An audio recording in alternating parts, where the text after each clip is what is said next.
అందరికి నమస్కారం. ఇవాళ టాపిక్ ఏంటంటే యుక్రెయిన్కి అమెరికా సపోర్ట్ చేయడం ఆపేస్తుంది. This is the thing. Okay, ఇది 2 రోజుల క్రితం ప్రెసిడెంట్ ట్రంప్ చెప్పిన మాట అన్నమాట. మరి ఇది ఎంతవరకు నిజం, ఎంతవరకు అబద్ధం, ఇది ఎట్లా నడుస్తూ ఉంటుంది, అసలు ఇది నిజంగానే జరుగుతుందా అంటే మీకు ఒకటి చూపిస్తుంది చూడండి ప్రజలారా. ఇక్కడ Trump's backs of Mexico Canada tariffs after market blow back. అంటే ఏమన్నట్టు అంటే ఇక్కడ మార్కెట్లు బాగా వీక్ అయిపోయినాయి. అమెరికాలో ఇప్పుడు మస్తు మార్కెట్లు వీక్ అయిపోయినాయి. వీక్ అయిపోవడం అంటే ఇన్ ద సెన్స్ రోజు ఇంకా మస్తు ఇండెక్స్ పడిపోతూ ఉంది. సో స్టాక్ మార్కెట్ బాగా కుదేలైపోతుంది అనమాట. ఎందుకు ఇంత కుదేలవుతుందంటే ఒక వార్ వల్లనే అవుతుందంటే వార్ వల్ల కాదు, ప్రస్తుతానికి అవుతుందల్లా టారిఫ్లు పెంచడం వల్ల. అంటే ఇప్పుడు లెట్సే మన ఇండియా ఉంది. ఇండియా మనము అమెరికాకు పే చేసేది లెట్సే ఒక 4% ఉంటే అమెరికా మన ఇండియన్ ప్రోడక్ట్స్ అంటే మనము అమెరికన్ ప్రోడక్ట్స్కి ఒక 17% చేస్తూ ఉంటాం. అంటే which is like a lot actually. So మరి ఇంత ఎక్కువ అవుతుంటే ఇది కరెక్టా కాదా అంటే కొన్ని విషయాలు కరెక్ట్ ఉంటుంది, కొన్ని విషయాలు కరెక్ట్ ఉండకపోవచ్చు. ఎందుకంటే అమెరికా ఇప్పుడు US$ చలామణి అవుతుంది, మన రూపాయి అయితే చలామణి అయితే లేదు కదా, కనుక వాళ్ళకు సెపరేట్గా కట్ వస్తూ ఉంటుంది. కాబట్టి దట్స్ ఓకే, వాళ్ళు దాన్ని మేనేజ్ చేసుకోగలరు. మరి మన కంట్రీ పైనేనా అంటే లేదు, వాళ్ళు అన్ని కంట్రీస్కి చేస్తూ ఉన్నారు, మనకు కూడా చేస్తూ ఉన్నారు. ఇక ట్రంప్ వచ్చిన కాంచెలు అయితే ఇక విపరీతమైన దాడి అయిపోయింది అనుకో అది. అయితే ఈ దాడి ఎంత అయిందంటే Trump is not just American president, is a business man two. మనం అది గుర్తుపెట్టుకోవాలి. బిజినెస్లో ఆయనకి ఏమైనా డీలే కావాలి. ఇవాళ ఏమైంది, ఈ టారిఫ్లు కెనడా మెక్సికో మీద వేసిన టారిఫ్లు కొంత డిలే చేస్తున్నాడు, కొన్ని రోజులు డిలే చేస్తున్నట్టుండు. ఇంతకంటే ముందు మొన్న ఒక 2 వారాల క్రితం కూడా అదే అయింది. కొద్ది రోజులు డిలే చేసిండు, మళ్ళీ వేసిండు, మళ్ళీ రోల్ బ్యాక్ చేసిండు, మళ్ళీ ఇవాళ సేమ్ సిచ్యువేషన్. ఇది కంటిన్యూ అవుతుందా అంటే మరి చెప్పలేము. ఆయన ఇప్పుడు ఎట్లుందంటే ఇంకా పిచ్చో చేతిలో రాయన టైప్లో తయారైపోయింది. ఎప్పుడు ఏమన్నా వేస్తూ ఉంటాడు, మళ్ళీ ఆయన్నే కొట్టుకోవచ్చు, ఏమన్నా కావచ్చు అనమాట. సో ఇట్లాంటి సందర్భాలు జరుగుతూ ఉంటుంటే ప్రజలారా ఇది సరే, టారిఫ్ల దగ్గర ఎకానమీ అంటే ఇవాళ ఇంప్రూవ్ అవుతుంది, రేపు ఇవాళ కాకపోతే రేపు ఇంప్రూవ్ అవుతూ ఉంటుంది, రైట్. కానీ ప్రాణ నష్టము ఇట్లాంటివి ఉంటాయి చూసిండ్రా, యుద్ధాలు ఇవన్నీ చాలా ఇమోషన్తో కూడుకున్నాయి. అయితే మొత్తం మరి నిజంగానే ఇలా ఇన్వాల్వ్ అయిందా, అంత ఇన్వాల్వ్ అవుతుందా, మొత్తం దేశాలు ఈ కంట్రీస్లో ఇంత ఉన్నదా, యుద్ధం ఇంత ఘోరంగా జరుగుతుందా అంటే అంత ఘోరంగా జరుగుతలేదు. రష్యాకును యుక్రెయిన్కి యుద్ధము జరుగుతూ ఉంది, రోజు కొంచెం జరుగుతూ ఉంది. కానీ ఇది ఎన్ని రోజులు జరుగుతూ ఉంటుందంటే అమెరికా ఎన్ని రోజులు సపోర్ట్ చేస్తూ ఉంటే యుక్రెయిన్కి అన్ని రోజులు యుద్ధం జరుగుతుంది. కనుక ట్రంప్ ఏం చెప్తున్నట్టే లేదు మేము సపోర్ట్ చేయముగా, యుక్రెయిన్కి ఇక ఎక్కువైపోయింది, ఇప్పటికే మస్తు సపోర్ట్ చేసాం అంటాడు. ఇప్పటిదాకా ఎంత సపోర్ట్ చేసినారు వీళ్ళ అంటే $150 బిలియన్ సపోర్ట్ చేసిండ్రు. $150 బిలియన్ సపోర్ట్ చేసేసి ఇక మేము అది మొత్తం చేసేసినామంటా ఉంటే ఇది ఎక్కడికి వెళ్ళి కరెక్ట్ కాదు. ఎందుకు కరెక్ట్ కాదు అంటున్నాను అంటే చూడండి ప్రజలారా, 1991లో యాక్చువల్లీ రష్యా విడిపోయిన తర్వాత వాళ్ళకు న్యూక్లియర్ వెపన్స్ బాగా వచ్చేసినాయి. ఆ సెపరేషన్లో న్యూక్లియర్ వెపన్స్ యుక్రెయిన్కి చాలా ఎక్కువ వచ్చేసినాయి.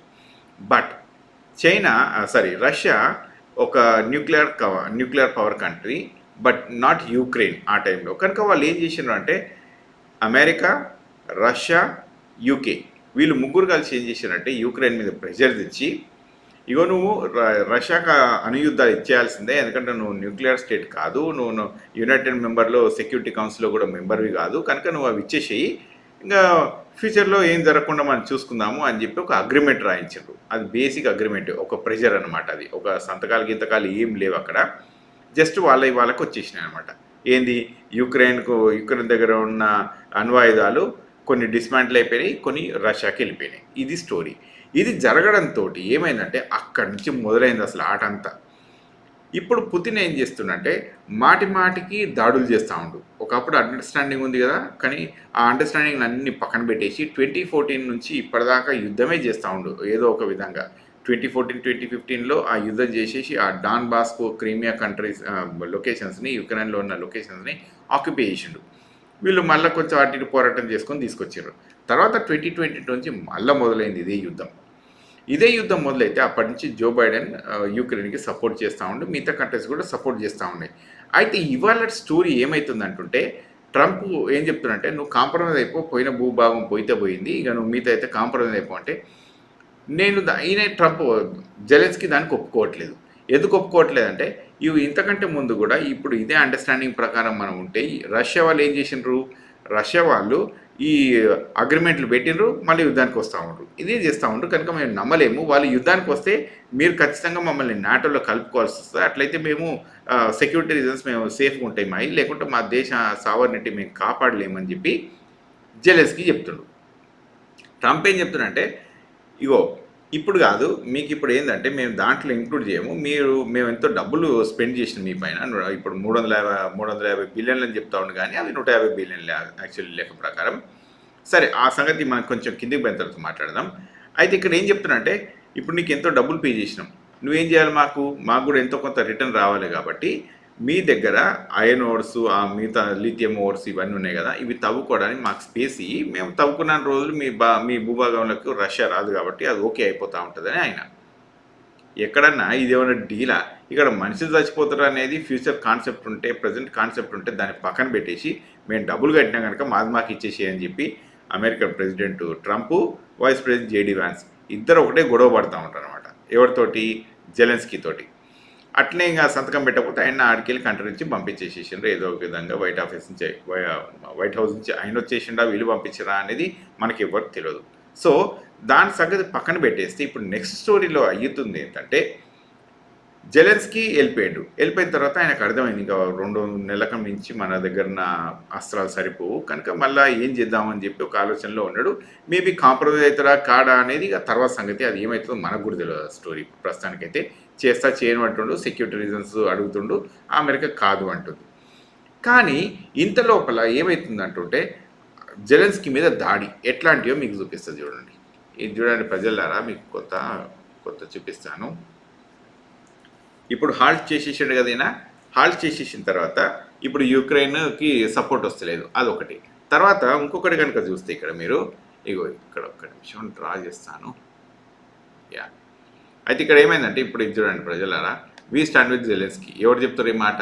ఎవరు చెప్తున్నారు అంటే, మోస్ట్ ఆఫ్ ది టైమ్స్ చెప్తుంది మన ఆల్ యూరోపియన్ కంట్రీస్. ఆల్ అని చెప్పకుండా majority of the European countries ఇదే చేస్తూ ఉన్నాయి. తర్వాత ఇంకొకటి ఏంటంటే, ఇక్కడ డొనాల్డ్ ట్రంప్ ఏం రాసుకొచ్చిండు, ఇది ద ట్రూత్ అంటే ఇప్పుడు మనం ఎట్లయితే మనము ట్విట్టర్ అంటుంటామో, ట్రూత్ అని ఆయన సోషల్ మీడియా ఒకటి యాప్ తయారు చేసుకుంటూ, ఆ సోషల్ మీడియా యాప్లో ఈయన రాసుకొచ్చిండు. ఏం రాసుకొచ్చిండు ఇక్కడ అంటే, మీకు ఒకటి కిందికి పోయినాక చూపిస్తుంది చూడండి. ఇది ప్రజలారా, just look at this. What he saying is, మేము ఎంత డబ్బులు పంపించినా ఈ పంపించిన డబ్బులన్నీ మిస్ అవుతున్నాయి, చాలా మటుకు మిస్ అయినాయి. ఈ మిస్ అయిన డబ్బులు జెలెన్స్కీ మిస్యూజ్ చేస్తూ ఉండు. ఇంకొకటి ఏంటంటే, దీని మీద దాడి, ఈ డబ్బుల్ని తీసుకుపోయి ఫ్రాన్స్లో ఒక బ్యాంకు కొనుక్కుంటుండు ఈయన అని చెప్పి దీని మీద ఒకటి ఉంది. దాని కాస్ట్ $1.2 బిలియన్. ఇట్లాంటి ఎన్నో జరిగినాయి లోటుపాట్లు అని చెప్పి నేను చెప్తా ఉండు. సరే, ఇక్కడ దాకా ఇది అయిపోయింది. తర్వాత కొంచెం కిందికి వెళ్ళి చూద్దాం ప్రజలారా, ఇంకా ట్రంప్ ఏం చేస్తుండో. ఇప్పుడు సిఐఏ వాళ్ళు, అంటే ఈ మన ఇంటెలిజెన్స్ ఏజెన్సీ ఉంటుంది కదా అమెరికన్ సెంట్రల్ ఇంటెలిజెన్స్ ఏజెన్సీ వాళ్ళు ఏం చేస్తున్నారంటే సపోర్ట్ చేస్తున్నారు, యుక్రెయిన్కి ఇంటెలిజెన్స్ తోటి సప్లై చేస్తున్నారు. కానీ ఇప్పుడు దీన్ని కట్ ఆఫ్ చేసేసారు. ఇది కట్ ఆఫ్ చేస్తే ఏమవుతుంది ఇక్కడ అంటే, ఈ కట్ ఆఫ్ చేసి ఇక్కడ ఆగుతున్నట్టే మేబీ రష్యా కూడా ఇస్తున్నారు అన్నట్టు కొంత ఉన్నది. ఈ ఇన్ఫర్మేషన్ అయితే ప్రస్తుతానికి మన దగ్గర లేదు, కానీ మోస్ట్ లైక్లీ ఇదే జరుగుతుందని చెప్పి ఉన్నదన్నమాట. సో ఇప్పుడు ఇది జరిగితే ఏమైనట్టు అంటే, ఏం చేస్తున్నట్టు వీళ్ళు ఏం చేస్తున్నట్టు అంటే, రష్యాకి ఇండైరెక్ట్గా సూపర్ సపోర్ట్ చేస్తూ ఉంటారు. So that Ukraine will lose. ఈ యుక్రెయిన్ లూజ్ అయితే ఏమవుతుంది మరి అంటే, యుక్రెయిన్ లూజ్ అయితే ఏమన్నా లాభమా అంటే, రష్యా కనుక ఇప్పుడు ఒక యుక్రెయిన్ ఆక్యుపై చేసిందంటే వాళ్ళు అక్కడ ఆగరు, అడిదికి పోతూ ఉంటారు. ఎటు మిగతా రష్యన్ పార్ట్స్ ఉన్నాయి కదా, అజర్బైజాను ఇవన్నీ ఉన్నాయి కదా, సెర్బియా ఈ కంట్రీస్ ఉన్నాయి కదా, ఆ కంట్రీస్ పైన దాడి చేస్తారు. అక్కడితో ఆగకుండా ఆయన ఏమొస్తాడంటే ఇటు పోలాండ్ ఈ డైరెక్షన్స్లో కూడా వస్తూ ఉంటాడు. సో ఏంటంటే ఇవి ఇట్లా వస్తాడు అన్న భయం ఉంది. ఇవన్నీ ఈ పోలాండ్ అనే కాదు, ఈ స్వీడన్, నార్వే, డెన్మార్క్ వీటితో పాటు ఇటు స్విట్జర్లాండ్ ఇద్దరిని ఇన్వాల్వ్ అయినా కాకుండా ఆయన వస్తాడు. ఎందుకంటే ఒక్క కాడ ఆగనోడు ఇంకా ఆగడాయన. కనుక యూరోప్ను మొత్తం ఆక్యుపై చేసుకుంటున్న భయానికి ఏమైందంటే, యాక్చువల్లీ ఇందులో స్కేప్ గోట్ లాగా తయారవుతుంది ఎవరు అంటే యుక్రెయిన్. కానీ at the same time that is the buffer for Europe. కరెక్ట్గా చూడండి ప్రజలారా, ఏం జరుగుతుంది ఇక్కడ అంటే, యుక్రెయిన్ కనుక యుద్ధంలో ఓడిపోతే రష్యా మిగతా యూరోపియన్ కంట్రీస్ని ఆక్యుపై చేస్తుంది, అటాక్ చేసేస్తుంది. So this is one thing. ఇది కాకుండా ఉండాలి అని అంటే ఖచ్చితంగా అందరు యుక్రెయిన్కి సపోర్ట్ చేయాల్సిందే. Especially all European countries has to do this. ఎందుకు అంటే వాళ్ళు కనుక అది చేయకపోతే వాళ్ళపైకి కూడా పుతిన్ వచ్చే ఆస్కారం ఉంది కాబట్టి. కనుక ఇప్పుడు ఏం చేయాలి మరి దీనికి సంబంధం అంటే 2, 3 డైరెక్షన్స్‌లో చూపిస్తా చూడండి ప్రజలారా మీకు. ఇది కొంచెం కిందికెళ్ళి చూపిస్తాను. Let me show you all. ఇదొకసారి చూడండి ప్రజలారా. ఇది ఇప్పటిదాకా అంటే ఈ లాస్ట్ 3 ఇయర్స్ నుంచి యుఎస్ ఎంత సపోర్ట్ చేసింది ఈ యుద్ధానికంటే 114.2 బిలియన్ యూరోస్. ఇంత యూరోస్ అమెరికా సపోర్ట్ చేసింది. మిగతా ఏ కంట్రీ అని ఇంత సపోర్ట్ చేసిందా అంటే లేదు. ఎందుకంటే అమెరికా సపోర్ట్ చేసినంత ఎక్కువ చేయలేదు. కానీ ఇప్పుడు మీరు కనుక ఇది చూడండి, ఇది ఎంత ఉంటుంది యావరేజ్గా ఒక లెట్స్ ఇది ఒక 40% ఉంది రైట్. ఈ అమెరికా అంతా 40% చేస్తే ఈ European union, Japan, Denmark, Germany, UK ఇవన్నీ కంట్రీస్ కలిపి లెట్స్ ఒక 60% చేసినాయి రైట్. అంటే వీళ్ళు మొత్తం యుద్ధంలో కనుక $250 బిలియన్ అయితే వీళ్ళు 115 ఇస్తే వీళ్ళు 135 ఇచ్చుంటారు రైట్. ఈ లెవెల్ ఆఫ్ క్యాల్కులేషన్స్ ఉన్నాయి. వీళ్ళు జపాన్ వాళ్ళు కూడా యుక్రెయిన్కి సపోర్ట్ చేసిండ్రు. ఇగో ఇక్కడ సౌత్ కొరియా కూడా ఉంటుంది. ఇక్కడ south Korea is there somewhere right. Yeah, ఇక్కడ సౌత్ కొరియా కూడా వీళ్ళకి సపోర్ట్ చేసిండ్రు. ఎవరికి? యుక్రెయిన్ వాళ్ళకి. ఎందుకంటే ఇది మారణహోమం జరగకుండా ఉండడానికి, ఇదంతా యూరప్ని కాపాడడానికి. అమెరికా 114 బిలియన్ యూరోస్ ఇచ్చేసి ఇక మేము 300 ఇచ్చేసినామని చెప్పుకొని ఇప్పుడు దీనికి తోడుగా వాళ్ళు ఏమంటున్నారంటే మినరల్ ఓర్స్, ఓకే, లిథియం మినరల్ ఓర్స్ మాకు ఇచ్చేసేయండి, మేము తవ్వుకుంటామని చెప్తా ఉన్నారు. అయితే ఇక్కడ ప్రజల మనందరికీ నేను ఇదంతా ఎందుకు చెప్తా ఉన్నాను అంటే ఏం జరగబోతుంది ఈ యుద్ధంలో, ఏం జరుగుతుంది ఇప్పుడు అంటే ఇగో 2-3 ఆన్సర్స్ చూపిస్తాను నేను మీకు. ఇక్కడ ఇది నా పర్సనల్ అనాలిసిస్, కొంత ఇక్కడక్కడ చదువుకుంది. ఒక ఫస్ట్ స్టెప్లో ఏం జరుగుతుంది అంటే యుక్రెయిన్ ఓడిపోతుంది. అమెరికా సపోర్ట్ చేయకపోతే యుక్రెయిన్ మైట్ లూజ్. ఇది ఫస్ట్ స్టెప్. కానీ దీన్ని జరగకుండా ఉండడానికి యూరప్ మొత్తం వీళ్ళకు బ్యాకప్ ఇస్తూ ఉంటుంది. ఎందుకు ఇస్తూ ఉంటుంది అంటే రష్యన్ ఎకానమీ ఈజ్ $1.7 ట్రిలియన్.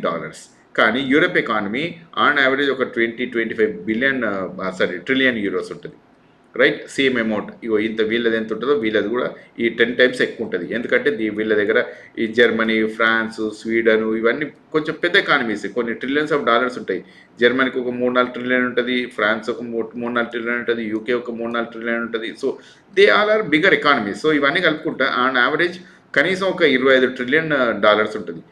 2 ట్రిలియన్లు కూడా లేని రష్యా $25 ట్రిలియన్ ఉన్న యూరోప్ని తట్టుకోగలదా, అడ్డుకోగలదా అంటే ఇది అడ్డుకోలేదని చెప్తా నేను. అంటే ఏమవుతుంది అంటే yes, Europe is suffering today, but at the same time if they don't support Ukraine they suffer more.